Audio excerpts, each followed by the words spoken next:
I am a sheepdog. I have a subconscious and moral burden to protect and help the people around me. I believe in safety, responsibility, and the God-given right to defend myself and others from the wolves who seek to steal, kill, and destroy. I defend the Second Amendment by properly representing what it means to be a gun owner. I will put aside my doubts, my fears, and my excuses. I will be trained, I will be ready. I will be confident, and I will be prepared. While some sheepdogs are born, most are made. Becoming a sheepdog is a choice. A new way of thinking and a new identity. An alter ego that you must step into. We are patriots. We are defenders of liberty. We protect those we love. We are sheepdogs. Hey, what's up, guys? Hello. Hello. Ryan G here. Our daughter just decided to storm in. Come say hi to everybody since now you're here. Storm's in the room. You can wait, people are watching? Yeah. Yeah, that's what a live stream is, sweetie. We started and you just jumped in to interrupt here. Wait, I was going to say you can share it to people if no one was going to watch. No, it's okay, sweetie. Okay, love you. Love you, sweetie. So, what's up, guys? Good to be back, right? I know that we've missed a few weeks. Like, a lot of crazy stuff happened, right? Some of you watch us or follow us on Facebook, so you kind of know, like, some of the things that have been going on, but we did get banned for 2 weeks. So we basically have to change our entire strategy on YouTube because everything that we post on YouTube gets blocked. Even stuff that we take from YouTube. We are getting it from the news.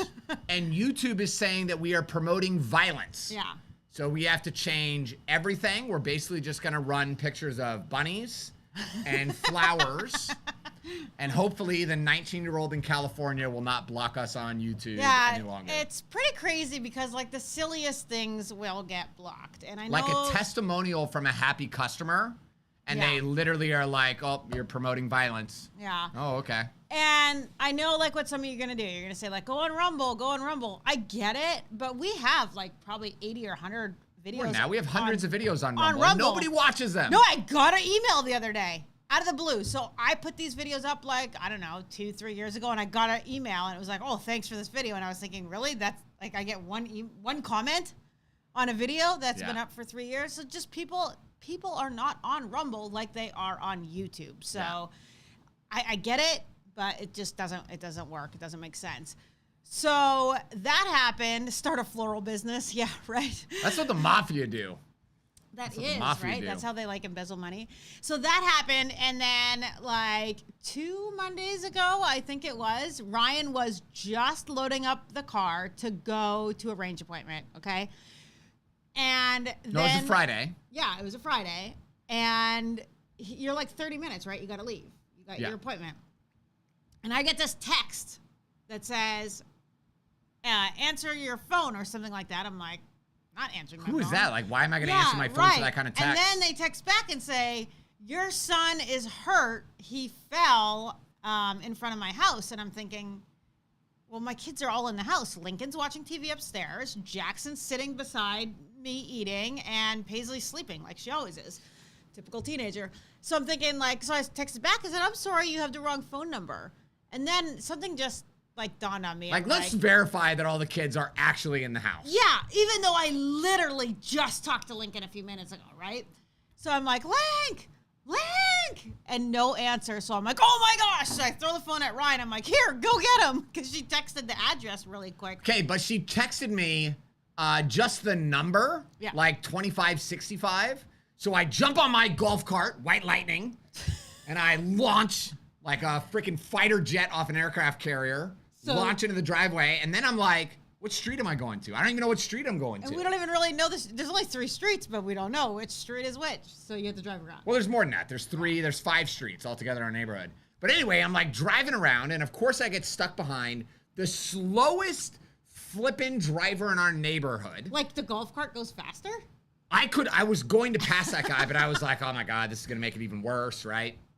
So I'm stuck behind him, and then I see this Lexus pulling up. And all of a sudden, the arm comes out of the Lexus and, like, waves. Oh. And I was like, oh, my God. So I stopped, and it was Lincoln. And immediately, when I opened up the door, his arm, like right here, was just hanging, like totally hanging. And I was like, oh my, I said, get on the golf cart now. So got on the golf cart, we go home, and then, like, I'm thinking, let's get him in the vehicle and get him to the hospital immediately. Now Tiff's gone. The car's gone.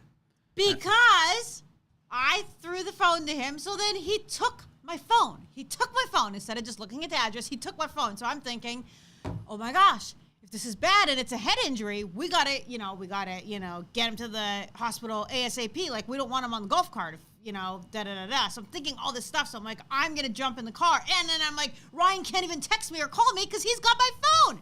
So I jump in the GMC, right? And I'm like, okay, again, we only have like 3 or 4 streets. Like, they go this way and this way. So it's not going to take that long for me to locate them. So I jump in the GMC, and I'm like, trying to find them, and I can't find them. So then I see Ryan, like, at the house all mad, like, where the hell are you? When I pull in, and I'm like, I was trying to find you guys.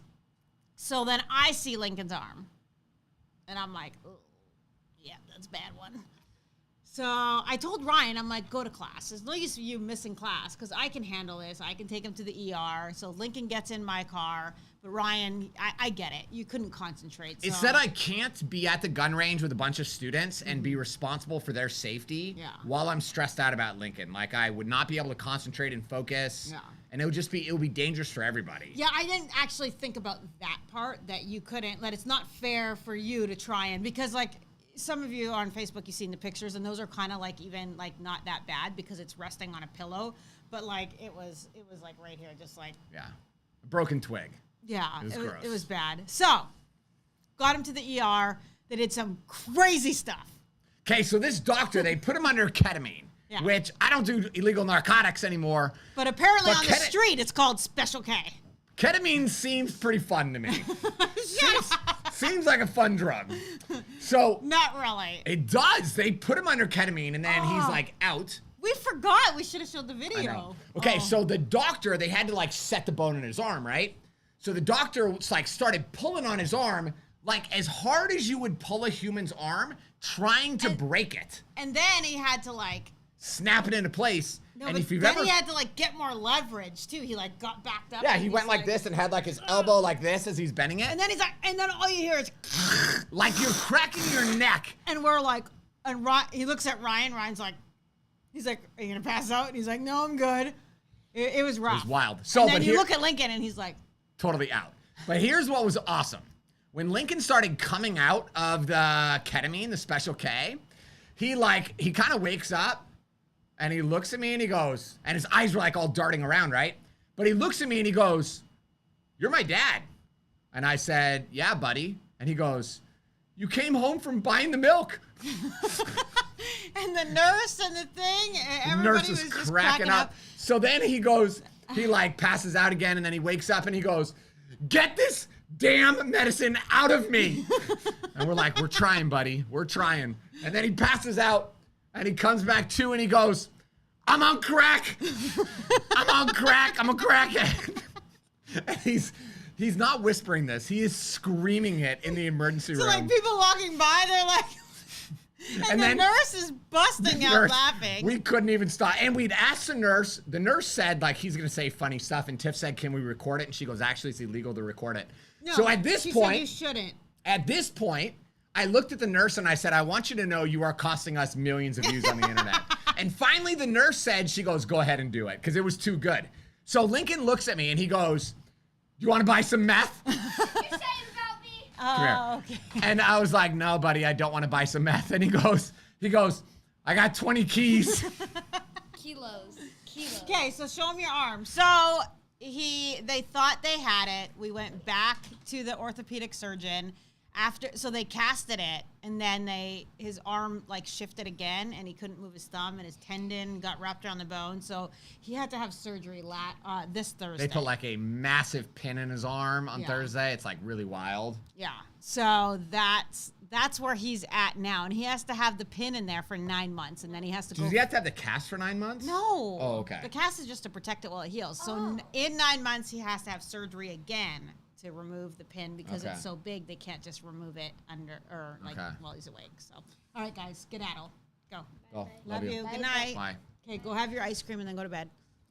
Yeah, so Bye, sheepdogs. it was really crazy. It was really scary. Yeah. Tell me in the comments if you guys ever had something like you get hurt really bad, someone around you gets hurt really bad. Yeah. Like, it is really terrifying, especially when it's a kid. Oh, wow. Ting Ting's back. Yeah. She's been MIA forever. What was he doing when he fell? Good question, Dakota. So Yeah. he was riding a electric scooter, kind of like the bird scooters.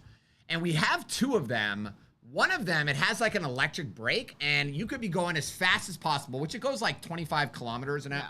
How much is that in miles? Like 20 or something? Yeah. So the one, you could hit the emergency or the brake as hard as you want, and it'll slow down slowly. Like it kind of, Just glides, right? But the other one, you're doing 25 kilometers an hour. You hit that brake, it freaking stops. Yeah. There's no gradual, it's just stopped. So Lincoln forgot which one he was on. So he was driving and he just hit the brake real hard. The thing stopped and he just flipped. He just, Yeah, so it must have stuck his arm out. What was sad about it is he landed on his arm, right? Broke it. And then he said he sat on the curb for about 5 minutes. Probably the shock. He said he was trying to just understand, like, okay, what just what happened? Where am I? You know, so he just sat there. And then he said he looked down, his arm was hurting, and he looked down at his arm, and he realized it was hanging weird. What was funny is me and Link were sitting on the couch that day, like an hour before this. And we are watching videos of UFC fighters getting their legs and arms broken. That's right. So it's really funny because he said, Dad, if I wouldn't have seen those videos to see what a broken leg looks like, I would have never known that this is a broken bone. Yeah. So it's good that that happened. So anyway, he got up and he decided to walk up to this house where there's some boys that like kind of pick on him because they're older. And he was about to knock on the door, but then he got scared. So he started walking to just walk home. He walked past this lady because he was afraid to talk to her, right? Don't talk to strangers. And then he walked past her and then collapsed on the ground and just started screaming, help, help. And then the lady was like, what's going on? You just like, whatever. And then that's the one that drove him to come to us. So yeah, so crazy. Yeah, it was really crazy. So look at Amy said car accident with 15-month-old car stereo, 12 pounds, hits him in the head, covered in blood, thought he was dead until he screamed. That wow. is freaking terrifying, it's Amy. Scary. It is so bad when scary it's your to kid. have, your kids, and you just But where feel was so the car helpless. stereo at? Was it connected to the car, or was it one of those maybe ones in the was- back? Yeah, and that's what I'm thinking, because 12 pounds, it can't be one just in the front. But, ooh, my wife broke her femur. Oh, Femur bone. Okay, so that that's the main hurts. bone. Yeah, that's a big-ass bone. That's a lot of recovery. Yeah, so it's crazy, right? It's crazy when this stuff happens, because you just kind of like... So that's what we've been doing for the last couple of weeks, because the orthopedic surgeon that he got into was in Gainesville. So I didn't realize how many trips it was going to take. So I've been driving up and back and forth to Gainesville, I don't know, like 4 times in the last 2 weeks, and I got to go again next week. So it's been pretty crazy. Yeah. But anyway, so that's kept us really, really busy. Yeah, really busy. It's been crazy. So, Will, I work fire and EMS over 20 years, seen a lot. Yeah, kids are the worst calls. You know, so the emergency nurse that was taking care of Lincoln, she was telling him, you know, that she was she worked in the back of the ambulance. And I said, Who is this? The nurse that took care of Lincoln at the first place we went. And I was like, Ryan asked, what's the craziest or the whatever thing you've seen, right? And I'm like, I don't want to hear it if it's a kid, because that's the hard stuff, right? The kid stuff. I don't know. It's just rough to hear those things. So Yeah, but they're awesome stories. I love it. I don't know. I don't like it. Yeah. Yeah. So Ting Ting, where have you been? She said she got banned on Facebook or on YouTube because she posted some song. Oh, really? So you're getting banned all the time too? Us too. Yeah. I get it.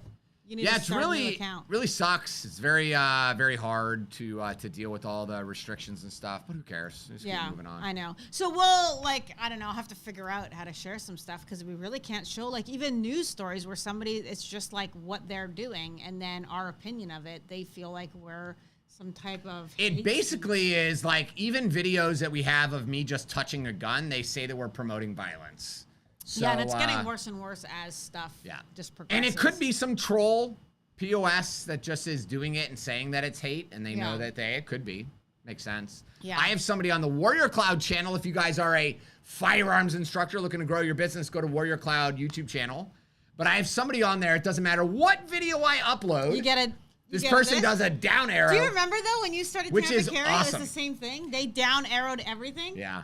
There was this one guy, I made a comment about a high point one time, and this guy left a comment, and he goes, if you ever say anything bad about a high point again, I'm going to unsubscribe. And I was like, okay, you think you have more power or value to me than being a subscriber or whatever. And he goes, and I'm going to down arrow every video you do. And I was like, bro, if that's your life, yeah, then good for you, man. Go but that's somebody live like, your best life. That's so annoying I don't have time for that. people can't have their own opinion. Like, Yeah. why can't I have an opinion about what firearm I like and don't like? Shouldn't that be, like, is that really the kicker here? Yeah. You know? You're going to cancel someone over that? It just seems so stupid. It goes back to a video that I posted on Warrior Cloud recently about majoring in minor things. Yeah, right. There are people out there that they allow their entire life to revolve around the minor things that don't really affect them. Yeah. And there's a lot of it, right? Like, I made a huge mistake a week ago. Huge mistake. Did you? The mistake that I made is I watched the news. Oh, yeah. I started seeing some clips. I heard about some stuff. I saw this like Title 42, and I was like, what the hell is Title 42? So I'm going to Google it and just see, right? And I started watching some of the stuff happening in El Paso and the immigration things. Let me tell you, it gave me a lot of anxiety. It really messed me up. And yeah, I mean... And then you can't focus on the things that you need to focus on because you start trying to, like, you start thinking of that and you start trying to problem solve that. Why would anybody do this? Yeah. Why is this happening? Why is our society plunging into chaos like this? Yeah. Which, frankly, there's nothing I can do to fix it. Yeah. Unless I run for office. You're not running for office because I will not do that. I'm not getting scrutinized and picked apart. Screw that. You know how much dumb stuff I say on like a daily flipping basis? Yeah, I do. I've been married to you for 17 years. I You would say a give lot. CNN unlimited information. I don't even have to go on TV. You just pull the videos that are already on the internet. You got enough. There's so much crazy stuff about me on the internet. It's crazy. Oh, please run for office. Nope, you can do that, Tom. Scars. We're not doing it. What do you say? If you don't Please agree run with for someone, office? yeah, totally. Well, it's the thing is like if you don't agree with somebody on everything, like I don't care what you believe. Like I'm not gonna argue with you, and I'm not gonna try and I'm not even gonna try and convince you to like see my point of view because I don't care enough. And 9 times out of 10, it's not gonna help anyway. Right? Just let people have their opinions because arguing with them does zero. It's a big fat waste of time. Yeah, so one of my favorite quotes says, this will probably get me banned. Oh, gosh. It says, bees don't waste their time trying to explain to flies why honey is better than poop. Bees do not waste their time trying to explain to flies why honey is better than poop. And that's the bottom line. Yep. Listen, you want to own a high point as your daily EDC gun? Go for it, bro. I don't care. I'm not going to be there when the shooting happens. But you're, Okay? and you're not going to ever. So I'm not interested.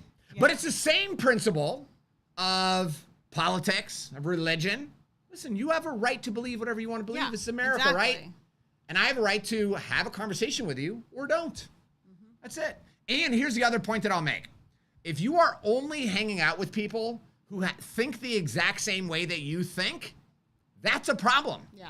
You are not expanding your universe and getting new ideas. Do you guys agree? You've got to get around new people. Cross-pollinate.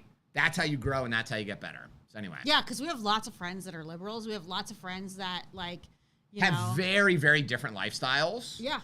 But it's cool. It's cool to see what they believe and get the inside track. And it's... they're able to and we're able to both have, like, that... Like, okay, well, I believe this. And we're like, okay, well, that's cool. This is the way I see it. And it's like, that's cool. And then we move on. Like, that's it. It doesn't have to turn into this, you know. Freaking fight. I'm not friends with you anymore. It's this like, heated, we can be friends crazy still. debate. Yeah. So, oh gosh, I forgot what I was going to say now.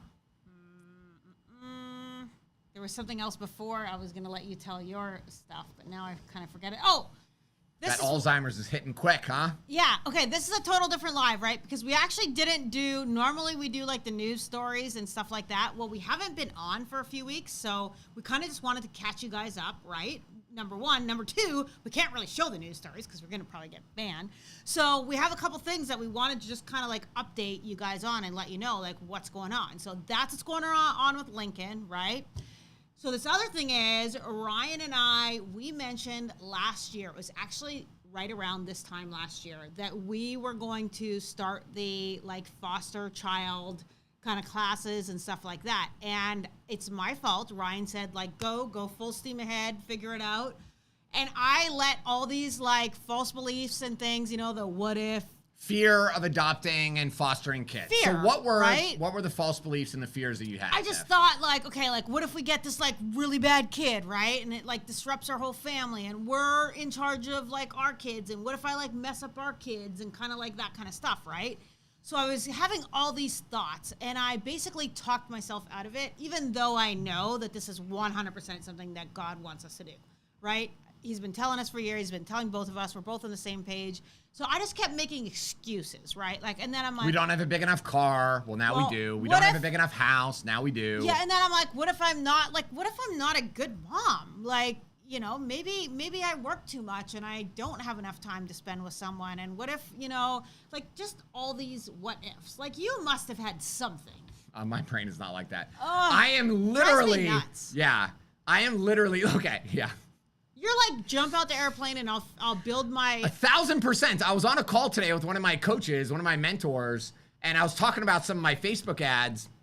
And I was like, all right, so these ads are working. I was like, so what do we do next? And he's like, okay, you can increase the budget by a little bit. And I said, that's not enough, man. Like, I want to do it this amount. And he goes, I'm a big risk taker, so I don't know how much of a risk taker you are. And I said, well, I flipped the Honda Civic end over end because I wanted to see how much air I could get on a railroad track. And he was like, okay, you might be more of a risk taker. So I was like, let's just go for it. So boom, I like massively increased it and let's just see what happens kind of thing. Okay. Did you think of telling me? Because I'm going to get the receipts and be like, what the hell is going on? I'm telling you right now. Yeah, so, yeah, self-doubt. Yeah, self-doubt's totally normal. Yeah, right? And just like all kinds of stuff, right? That, so I, like God's been knocking on my heart, right? Like the last probably like 2 months, just saying like, you need to do this. You need to do this. You're supposed to do this.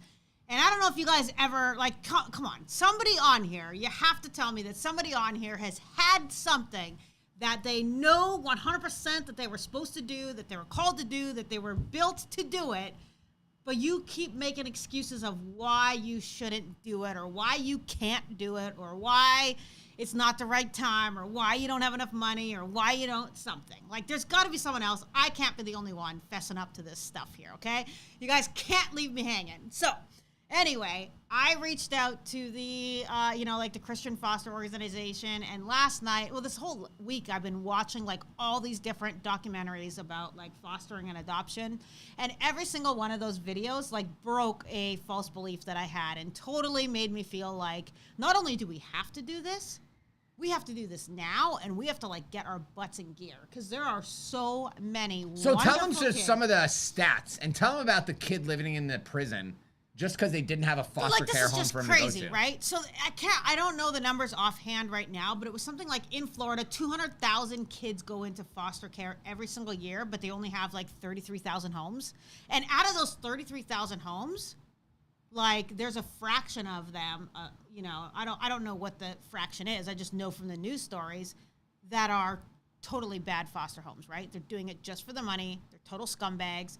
They hurt these kids, they abuse these kids, they don't take care of these kids, and they should not be, foster parents. In fact, 477 kids in Florida, foster kids, have died in like the last 6 years in foster care. 477 died in foster care. Which is insanity. So that just goes to show, and you and I have both seen, we've all seen those videos. Oh, Lincoln's crying, so Dad's got to go, so I'm center show. This is what I've always wanted, yeah! Just joking. So, it's really scary to think that there's kids that are dying in foster care and there's just not enough homes and all those false beliefs. Like there's this kid on there, he's like 14 years old, and he said that one of the biggest things I hear people say is they don't know if they can do it. All we want is our basic needs met. He said clean clothes, food to eat, and a safe place to sleep. If you love us, that's an added bonus. But all we actually want are those 3 things. And I thought, wow, I can do that. I can definitely make sure that you're fed, that you have clean clothes, and you have somewhere safe to sleep. So all the other stuff, I just got to, believe that we can do it. Tiffany's got muscles. I actually, let's see, I do got muscle. Yeah. Oh, can you guys hear me yelling out there? Did you? No, I couldn't hear you. Okay. So yeah, it's totally crazy. Yeah, not enough time. So that's the other thing, right? Like Ryan and I work already, like, for sure a solid 12 hours a day or whatever it is. And, preparing food, doing laundry. Like I don't have time either, but nobody has time, and we all make time for the things that. The reality is everyone has time for anything that is important to them. Yeah. That's the bottom line. Yeah. So we all have enough time. Saying I don't have enough time is just a bullshit excuse. Well, that'll get us banned for another 6 weeks. Yeah, but that's what I said for a long time, right? We don't have time. We're running these businesses. We got kids. We got, driving to this, doing that. Like, we don't have time either. But then I was, like I said, listening to these kids. They're okay with, Okay, here's what's funny. So there's this one kid that I mentored when we were doing the inner city ministry. His name was Sean. How old was he? Was he like 12, 14? I don't know, but I Googled him the other day. I was just trying to find them. Nothing came up. Yeah. Okay, so. He was 13. 13, 14 years old, whatever. So, like, listen, I picked him up one day, and I would just drive to the inner city. What was his mom's name? Miss D. So I would call her, and I'd be like, hey, can I pick up Sean for a couple hours, whatever?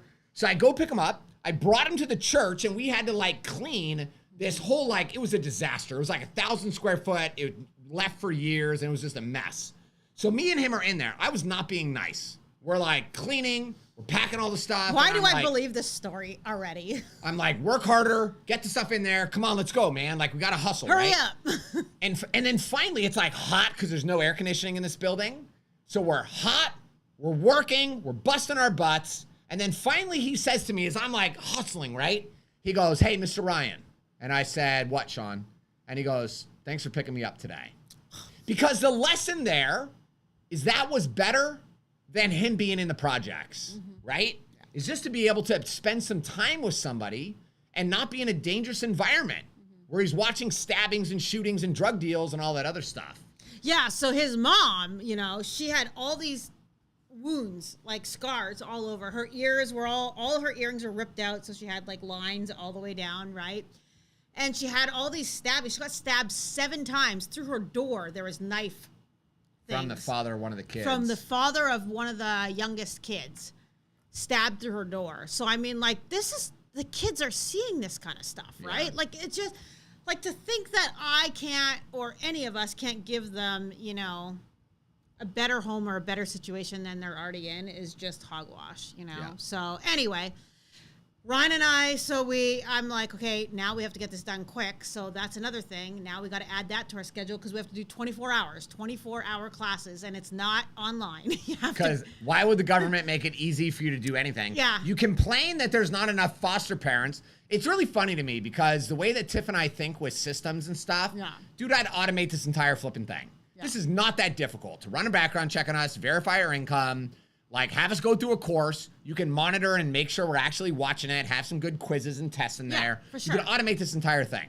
But no, these people are like, you got to come in on a Saturday for 8 to 10 hours and listen to some boring person go through a PowerPoint. This could be done a lot faster. No. And Tiff was like, yeah, but it's so serious they have to do it.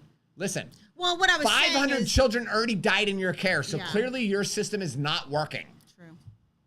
Right? Yeah. Well, I just think, like, maybe they're not doing the greatest job at sharing the need that, listen, like so there's this kid, right? Because they didn't have any room in a foster home or a group home for him, they put him in the kids' juvenile detention center. Never did anything wrong. 14-year-old kid. Great kid.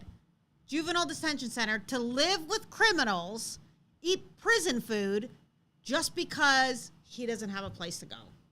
Thank God this kid got adopted. Yeah. But I mean, like, what a crappy situation, right? So what I was telling Ryan is they're not doing a really good job at letting people, 1, know, like, this is happening. We don't have homes. 2, that you can be, even, you're single. You can be you can be gay and adopt. Like they don't have really a lot of restrictions. Like you don't have to even prove income. You just have to be able to, survive or whatever. So they just need to have loving homes. Like that's the number one thing. Can you don't provide have to prove food? income to adopt a kid? No, you just can't be on assistance. Assistance? Yeah, but otherwise, yeah. Like if you can pay your bills, you're not behind on your mortgage, and you can, provide food, water, a fresh place to stay, and safety. I mean, Jackson, come here, buddy. Guess we have a kid in here somewhere that must have gotten in trouble. So anyway, that's been going on. Now, why don't you tell your story? Hold on a second. Everybody be patient. Was he hiding behind the... He's in trouble right now. He was hiding behind the Jackson, bookshelf. go finish eating your ice cream and be nice to your brother, please. Okay. Because remember, his arm is hurting. I love you. Okay. All right, so last Monday, we're going to get to the shooting. Are you guys ready? So. About this epic, almost gunfight in Valrico. Mm-hmm. And I've been in a lot of scary situations. This was one of the most scary, and what I had to do to get out of this violent situation was even worse. I basically ran into a stranger's house. Mm-hmm. Me and Jackson ran. I want you to imagine you're in your front yard, and a man runs up and says, I am coming in your house. And you saying, okay, because you're just in freaking shock, right? You're watering your grass. They were like watering their grass or playing basketball with his kid, right? Or something? Playing basketball with his kid, yeah. So tell me, do you guys want to hear this? I'm not going to go on until I see you guys know how I play this game. Yeah. You got to tell me. There's 96 of you on here. I need 50 people we to need to say, get some comments. Hell yes, I'm ready. Tell this story. Stop procrastinating. And while you're doing that, hit the like button.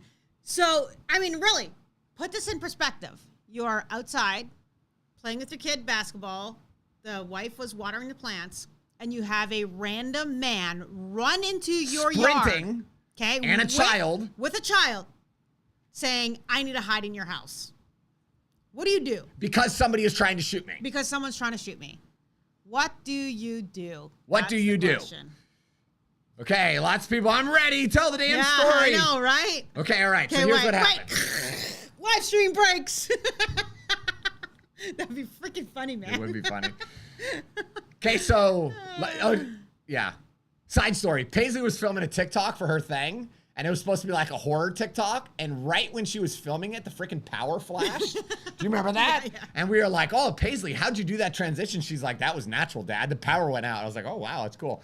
Okay, so last Monday, it was 5:30 or so. Yeah, because we actually said we weren't going to do the live stream because we had too much stuff to do and stuff, and Ryan was going to go for his walk. So 5:30 in the evening, me and Jackson are going to do our 2.5 mile walk. And as we're walking, like Jax is a couple steps behind me, and there's this stop sign, and we're both like in the middle of the road, and this guy runs the stop sign and is like barreling right at us. Like he is going to hit us. He literally slammed on the brakes and stopped maybe 10 inches away from my legs. Wow. So I am freaking pissed. So I'm staring at the guy through the windshield. And do you ever look at somebody, Tiff? You guys here in the comments, do you ever look at somebody and you could just tell like in their eyes, this person is freaking nuts? Or they're on such severe drugs that they just are not even aware of what's happening right now. So the guy stopped and I just... Because he was like shocked that you were like right there. Right there. Yeah. So it's kind of like when you're drinking and driving. Not that I've done this, but you're drinking and driving and you think that there's something there and it's not. Whatever. So I don't drink and drive. Yeah. I was like, how do you know? Okay. So I am yelling at this guy and I said, slow the F down. There's children walking. Yeah. What the hell are you doing? Right. And the guy's like... In typical Ryan fashion. Yeah. It was so dumb. I shouldn't have done it, but I did. And then the guy goes, I didn't see you. And I said, that is my point. We're in the middle of the road, clear as flippin' day, and you don't see me because you're not paying attention, right? It's not like we're hiding behind a bush or we're doing this. We're in the middle of the frickin' road. There's no sidewalk in this road. So we're in the middle of the road, and you almost hit us. And then the guy was like, oh yeah, I got something for you. And he freaking bails out of the car. Now Jax goes over to the thing and he picks up this freaking boulder. I didn't know about this till the end, but he's like, Dad, I had a boulder and I was going to give it to you in case you had to hit him. And I was like, okay. So I'm glad Jax is there. He's down to ride. He's got my back, right? So the guy got really close to me and I realized, because I was emotional and I wasn't thinking. Yeah. The guy got close and I was like, this dude's going to sucker punch me. Now, let me back up. I want you all to imagine right now, if I was to describe to you a person who has been in prison for the last 20 years. Picture right now that person. That's who was in front of me. And how tall? He was shorter than me, so probably like this tall, okay? Okay, so like 6 feet. But the abs that you see from somebody who all they have to do every day is just do sit-ups. The chest and the arms from somebody who all they can do all day for 20 years is do push-ups and curls. So he's totally jacked. Freaking jacked, like jacked. It was crazy. So the guy got close to me and I realized, in my head I thought, close proximity negates skill. Ryan, what the hell are you doing? Get back. So I jumped back and I was like, back up, bro, back up, get away from me. So I basically got like maybe 30 feet or so of distance from this dude. And he's like cussing and screaming at me and he's like, F you, I'm gonna beat your freaking ass. And I just said, listen, man, you do not want this. Back the hell up, okay? And then finally the guy said, I'm gonna kick your son in the face. Then I'm gonna rape your wife. Then I'm gonna shoot you in the freaking chest. And I was like, I said some things. But finally the guy said he was gonna get his gun and his gun is in his car. He's gonna go get his gun. And I said, listen, bro, stop, just get in your car and just freaking leave, right? Just freaking leave.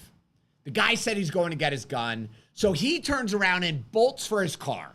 Now listen, I'm not gonna let this guy just grab a freaking handgun out of his car and stand there and wait for him to freaking shoot me. Does everybody agree in the comments? Like, what do you do when somebody says, I'm going to grab a gun? Yeah. Tell me in the comments. What do you do? You got to keep going. You got to get the hell out of there. Yeah, well, you need to keep telling the story. No. It takes them too long to type. This is part of it. This is like sex. You gotta tantalize them. Is that the word? Tantalize? Tantalize? What the hell does tantalize mean? Okay. So Jackson is already like, I'm 20 to 30 feet away from this guy. Jackson is probably 20 feet away from me, closer to this house. Yeah. So when the guy took off running, Jackson, I looked back, Jax was bolting. Yeah. He was just running down the street. Yeah.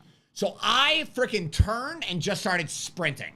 And I told Jax, run to that person's house right there. So we're running. There's a man there, and he's with his son who's in Lincoln's class. So he's like 11, 12 years old. They're playing basketball. And I'm sprinting up to this guy, and I said, this guy is threatening to shoot us. We need to hide by your car. We need to take cover by your car. Because if we're getting in a gunfight with this dude, I want to be in a position of cover, right? I want to be hiding. So the homeowner did not believe what was happening. His chest got puffed out a little bit. His son ran into the house. Me and Jax are taking cover in front of this dude's car. And now this bad guy is in his white vehicle pulling up to the house, okay? And I'm thinking, this is it. This is about to go down. The homeowner walks out to the street. Because he's thinking you're like a sissy. He walks out to the street like he's going to confront this man, okay? So as he's walking out to the street, this bad guy has his arm on the steering wheel. Now remember, we're in a neighborhood area, okay? So he's got his hand like this, and he's got the handgun literally like this out of the car window. The homeowner, it was funny to see the shock in him because he freaking turned around and it was pure fear and adrenaline. And this guy ran up to his front door, and literally me and Jax, I was like, we're coming in the house, bro. So the guy had already passed now. The door was open. We pushed our way in with this guy, and I said, we're coming in this house. So we locked the door. This guy ran into the bedroom, so I assume he was going to grab his handgun or whatever. And I'm on the phone, trying to get a hold of Tiff. And then and I'm watching out the window thinking, this dude better not get out of his freaking car in this driveway and like come up to this house because this is going to be like really, really bad, right? So thankfully, this bad guy just drove away, and then it was just dealing with the fear and the anxiety and stuff of what had just happened. Yeah, it was pretty freaking scary. Now, unfortunately, the police came. There's nothing. We don't have the license plate. Yeah. I never was able to see the back of the car because I was always facing the front. And then when the guy started threatening to shoot me, I pulled out my phone and I was going to go get closer to get the picture. And the guy was like, I freaking dare you to get closer to me right now. And I was like, you know what? Maybe it's not important for me to get the license plate. I'm just going to keep my 30-foot gap here. Yeah, tell me what you guys think. Tell me what you guys think. What would you do? Yeah, Amy, thank God that we're okay. Honestly, I was really shaken up from it. You were. Like, none of us could. We were all very shaken up. I mean, just thinking Jax. We couldn't talk. Like, it was just an argument fight the rest of the night. Because it's just so much adrenaline and fear. Yeah. And all these scenarios run through your head, right? What if?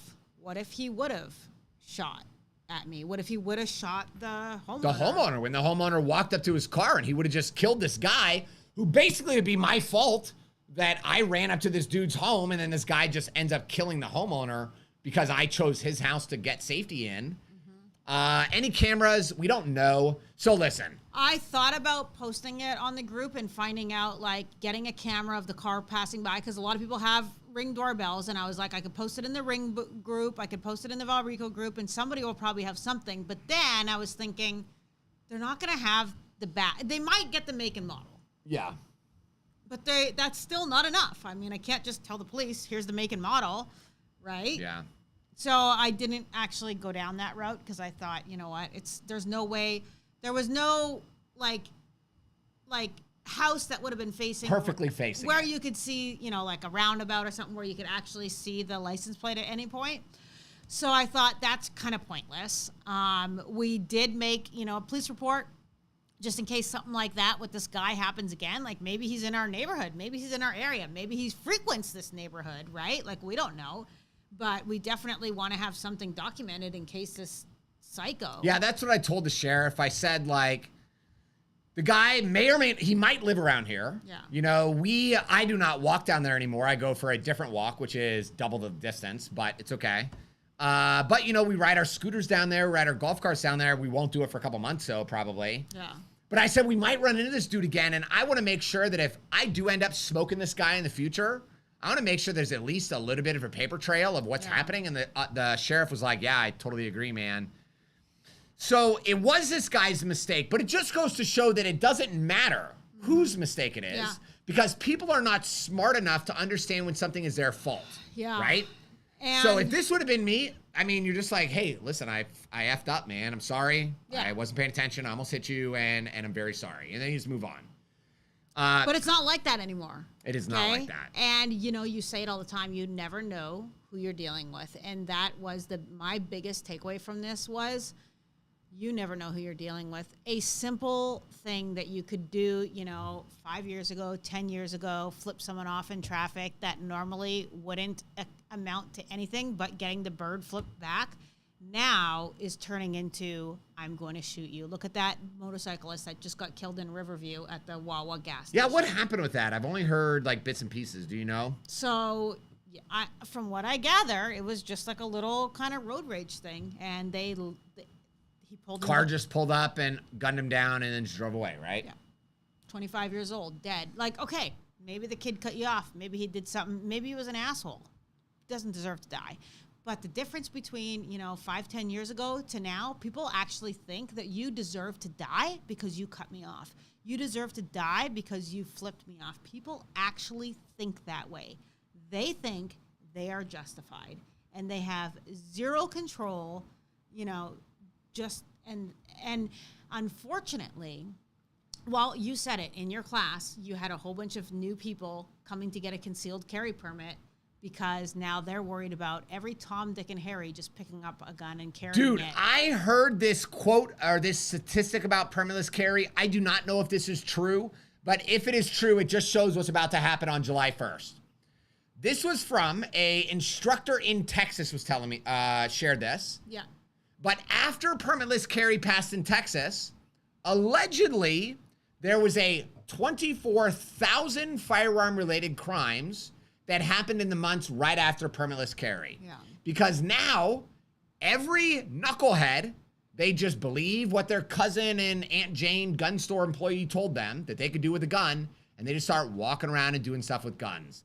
That is what we are in for when permitless carry goes into effect July 1st. Yeah. Is even more, we already have a plethora of very dumb people with guns walking around Florida.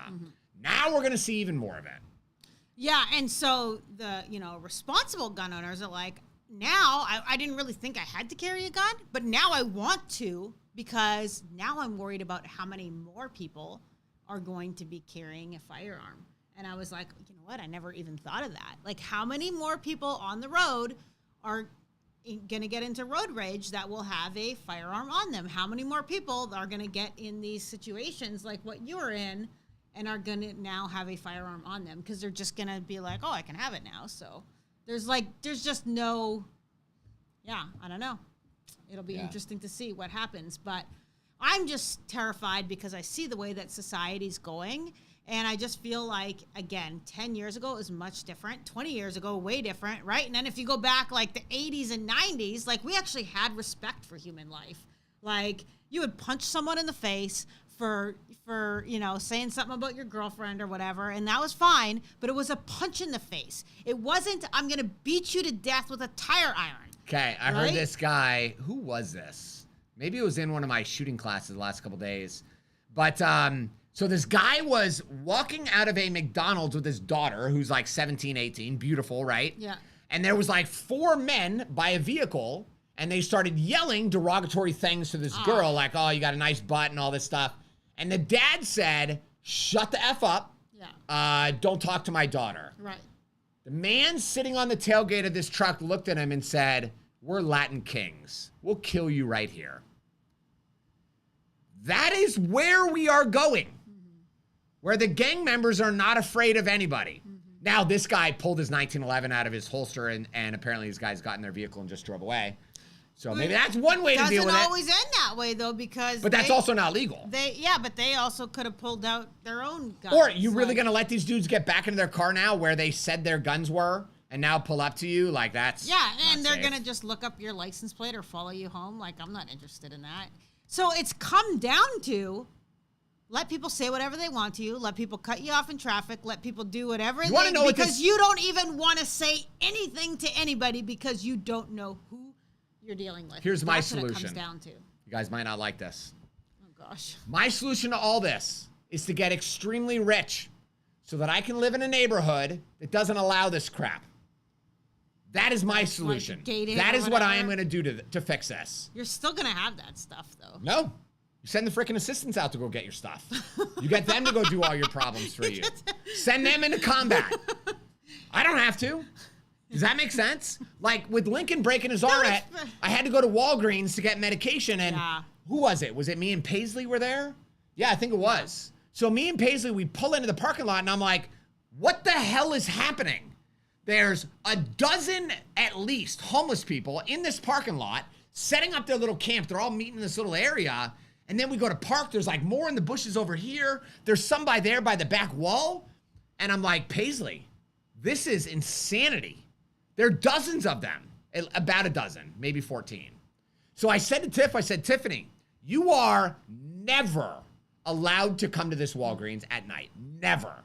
There's such a significant homeless presence. Yeah. They are just waiting for a woman with a child walking out of this place, and they are going to attack you. And let's clarify, like, not all homeless people are bad, blah, blah, blah, blah. There's a reason they're homeless. But it's not because they're good. A lot of the homeless people around here are, they're addicts. And when you get an addict, you just never know because they need money. Listen, you're willing to do a lot when you're desperate. Yeah. Desperate people do dangerous stuff. Yeah. So that's it, man. Yeah. It's getting to that point where it's like, Plus, I have to say, I can't do it. How many times do I see them? They're holding the sign and they walk up to my thing and they're like, you know, oh, can I? And I'm like, no. And they're like, oh, no. And I'm like, holy crap, thank God I didn't open my window for you. Yeah, no, like I they get, because they try to intimidate you. They get so angry and screaming at you. And I'm like, oh my gosh, this is, again, not like it was 10 years ago. Like things have just changed. It has gotten really bad.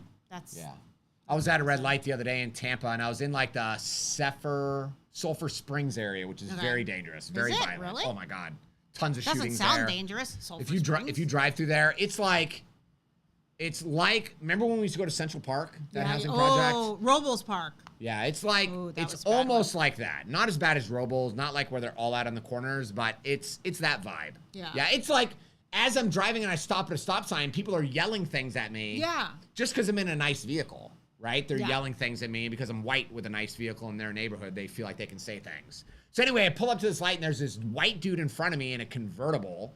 And this homeless guy walks up and starts yelling at him. Mm-hmm. And I was like, dude, what the hell are you thinking?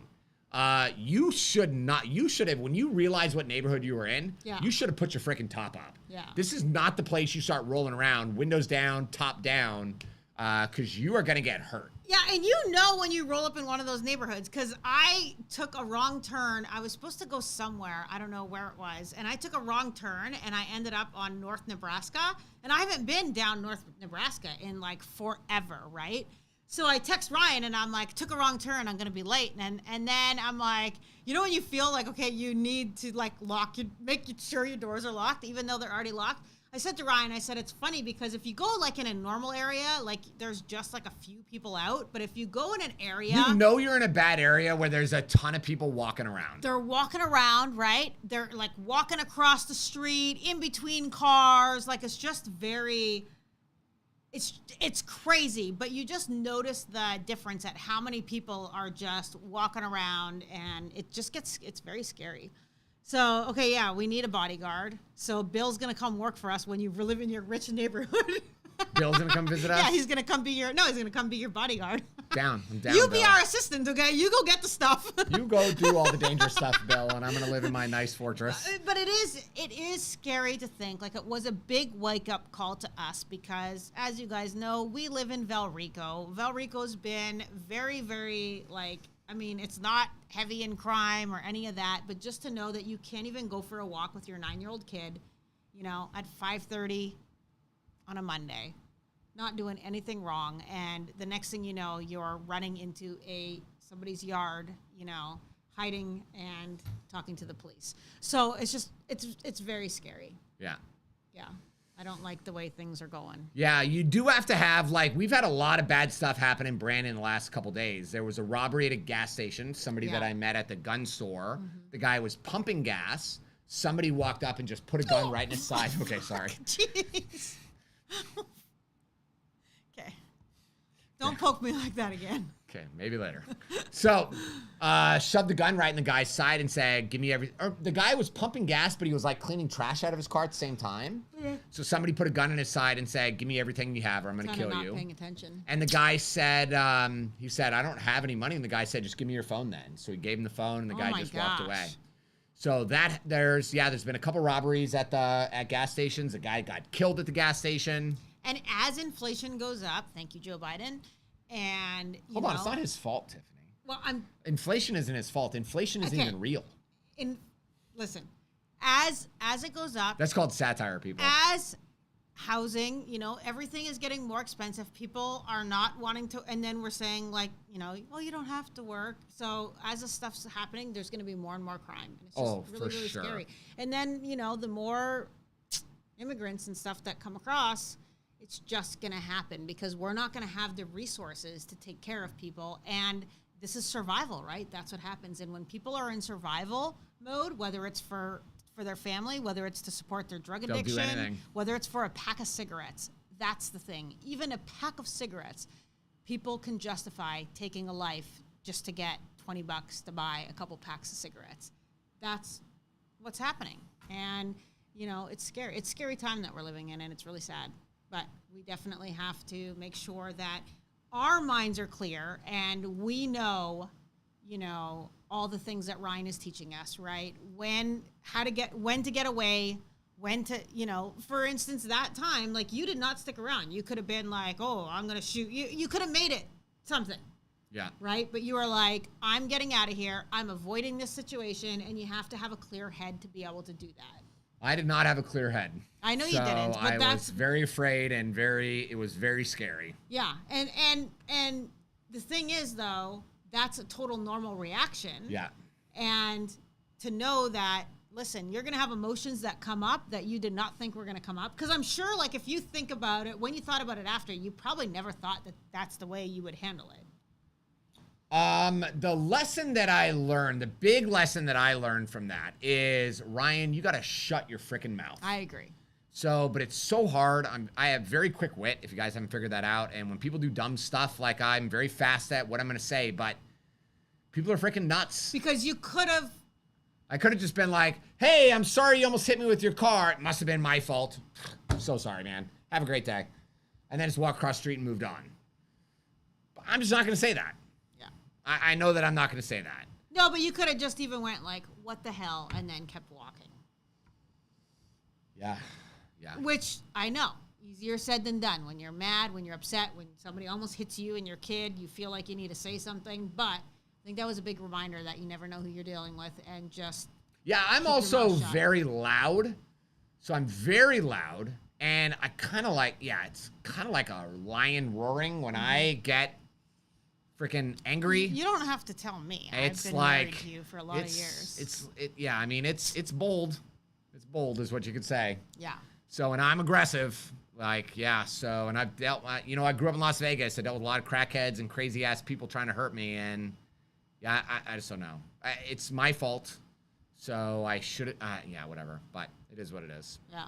So anyway, guys, that's it for the live stream tonight. And I hope that you all stay safe, because you never know who you're dealing with. Never know who you're dealing with. Definitely not. Yeah. We'll see you next week. So thanks for watching, guys. We appreciate you. Have a great night. Be safe.